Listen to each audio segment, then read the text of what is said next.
Welcome back to our channel. Hawaii నుంచి Japan వరకు కూడా తీర ప్రాంతమంతా అల్లకొల్లలంగా ఉంది. హై అలర్ట్లో ఉంది. హై టెన్షన్లో ఉన్నారు అక్కడ వాసులందరూ కూడా. అయితే రష్యాలో ఇప్పటికే మనం చూస్తుంటే రష్యాలో గడిచిన 7 గంటల్లో రెక్టార్ స్కేల్ పైన 8.8 తీవ్రతతో భూకంపాలు సంభవించాయి. 7 గంటల్లోనే దాదాపు 62 సార్లు భూమి కంపించింది. అయితే ఈ తీవ్రత బట్టి సునామీ అంచనాలు వేస్తున్నారు సైంటిస్ట్.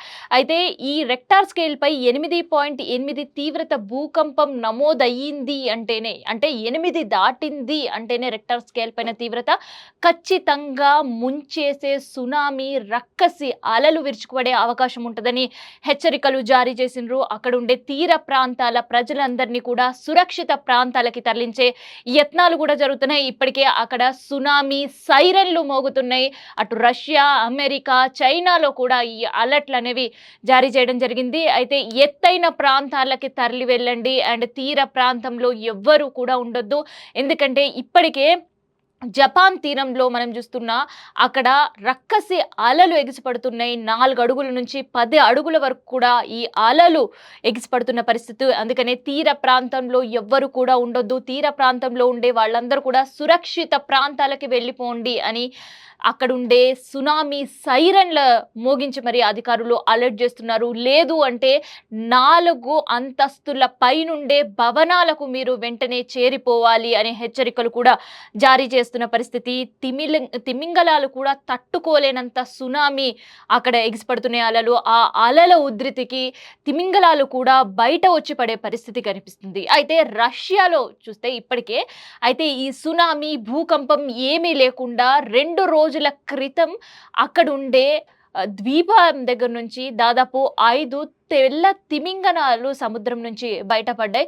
సో అది ప్రకృతి ఇస్తున్న హెచ్చరికగా అక్కడ ప్రజలందరూ కూడా చెప్తున్నారు. అయితే ప్రకృతి ఆ తిమింగిలాల్ని బయటికి పారేసినప్పుడే మరో విపత్తు సంభవిస్తుందని ప్రకృతి హెచ్చరించింది. కానీ అధికారుల నిర్లక్ష్యమే ముమ్మాటికి అని కూడా అక్కడ ప్రజలు వాదించే పరిస్థితి. అయితే కేవలం ఇది రష్యా, జపాన్ అక్కడ ఉండే తీర ప్రాంతమే కాదు. ఈ సునామీ ఎఫెక్ట్ 1, 2, 3 కాదు, దాదాపు 30 దేశాల పైన కూడా తీవ్ర ప్రభావం చూపిస్తుందని కూడా సైంటిస్టులు హెచ్చరికలు జారీ చేసినారు. సునామీ అలర్ట్లు కూడా జారీ చేసిన పరిస్థితి. అందులో అమెరికా, చైనా, ఫిలిప్పీన్స్, ఈక్వెడార్ కూడా చేర్చారు అధికారులు. అక్కడ ఉండే పరిస్థితి ఏంది, అక్కడ అధికారులు ఏం సూచిస్తున్నారు అనేది ఒకసారి చూసే ప్రయత్నం అయితే చేద్దాం మనం.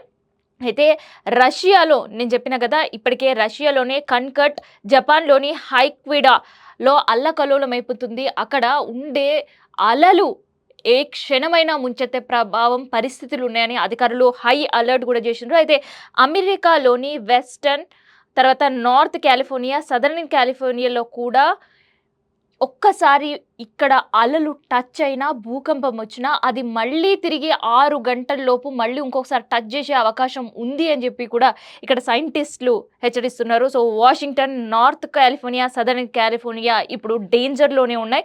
అయితే చైనాకు కూడా ఎల్లో అలర్ట్ జారీ చేసింది అండ్ ఫిలిప్పీన్స్, ఈక్వెడార్కు కూడా హెచ్చరికలు జారీ చేసింది.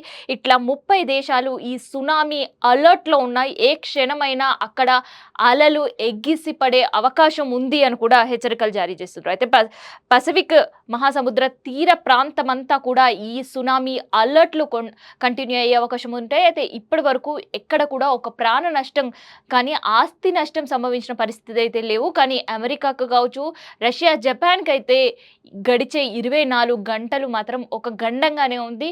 ఇన్ కేస్ సునామీ ప్రభావం కనుక పెరిగితే 1982లో ఏ రకమైన ఇబ్బందులు అయితే ఎదుర్కొన్నారు, సేమ్ సీన్ మళ్ళీ రిపీట్ అయ్యే అవకాశం అయితే ఉంది.